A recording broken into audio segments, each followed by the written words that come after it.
Imagine this.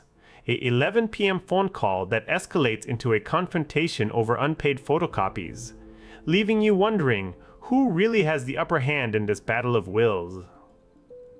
Let me tell you, what starts as a simple request for help ends up revealing more about human nature than you might ever imagine.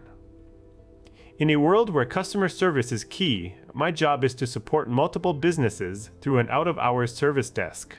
This particular story took place with one of our clients, an educational institute known for its strict policies and high standards. The caller was a student whose frustration was palpable even over the phone line.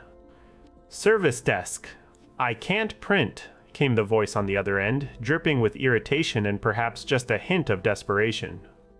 "Okay," I replied calmly, trying to mask my growing impatience. "What actually happens when you try?" I just told you. I can't print." The tone was rude, almost aggressive. It's hard not to feel your own patience wear thin after hours of dealing with similar calls. "Yes, we've established that," I tried again, maintaining a professional demeanor. "But what exactly do you see? What errors are received? What does the printer do?" "It tells me to top up my print credit as I have a negative balance of 49.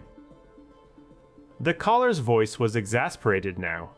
I paused for a moment, absorbing this information before responding.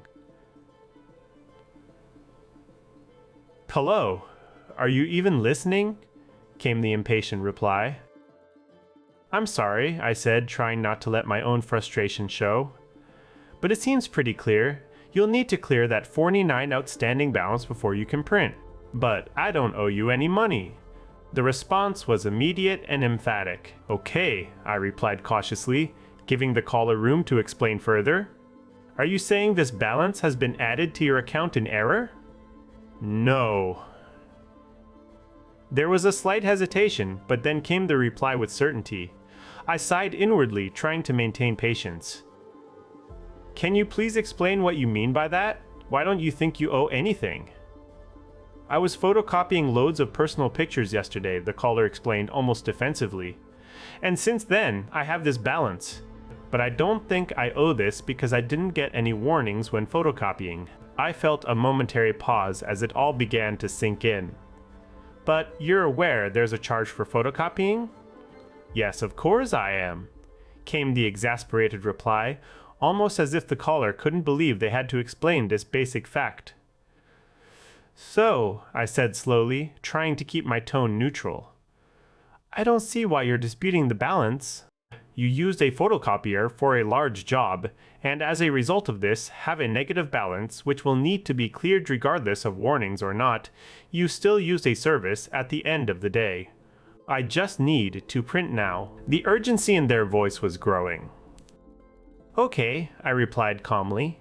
"You'll need to clear the balance on your account first by topping up."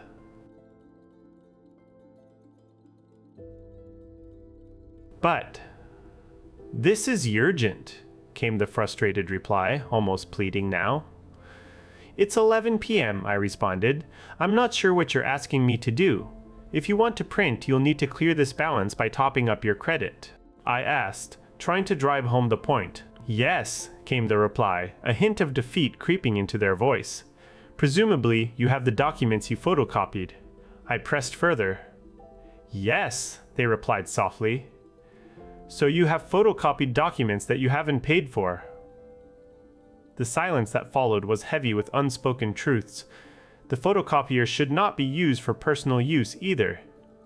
"What is it that you need to urgently print right now?" I asked, a hint of curiosity in my voice. "I want to print a banner for a party," came the reply, almost ashamed now. "Again," I said slowly, "you're using the printing facilities for personal reasons, in clear breach of the policy you agreed to." "Well, I didn't get any warnings." The caller's last attempt at justifying their actions was met with silence on my end. "I'll report this to your school office for further investigation, but I'm unable to deal with this on the emergency line," I concluded. "Goodbye." And with that, I hung up the phone. It's moments like these that remind us how even simple requests can spiral into confrontations over trust and responsibility. In the end, it wasn't just about printing or photocopying, it was about understanding the rules we agree to and taking ownership of our actions. Thanks for listening to this story today. If you enjoyed hearing about the unexpected twists in customer service interactions, make sure to hit that subscribe button and ring that notification bell so you don't miss out on any future episodes. Until next time, stay curious and keep exploring the world around us.